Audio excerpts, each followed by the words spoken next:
fanambarana taorian'ny kabary izay nataony filohan'ny antenimieram-pirenena ny 17 oktobra 2024 dia maro no namaly ny antso ny amin'ny isian'ny dinika ifampienoana ho fitadiavana vahaolana amin'ny tsy fitovin-kevitra lalina manoloana ny atanterahana ny fifidianana filoham-pirenena ny 9 novambra 2024 mijoro ny vovonana iarahan'ny filohan'ny antenimieram-pirenena sy ny fiombonan'ny fiangonana kristianina eto Madagasikara na FFKM izay efa miroso mitady vahaolana maharitra ahatongavana any amin'ny fifidianana ekeny rehetra izay miasa andro manalina ho amin'izany.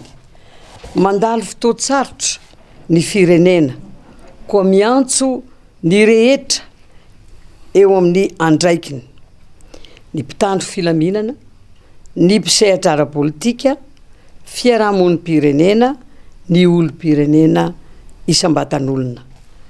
Ilaina ny fitoniana eo amin'ny fitadiavana vahaolana, aoka hajanona ny fifampiantsiana, fadio ny herisetra sy ny fampiasan-kery na avy amin'iza na avy amin'iza izay mety hamoizana aina sy faharavana fananana.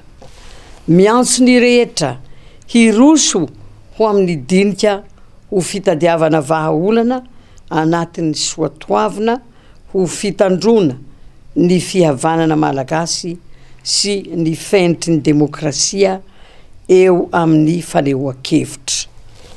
Natao teto Tsimbazaza anio 3 novambra 2024 ny filohan'ny antenimieram-pirenena.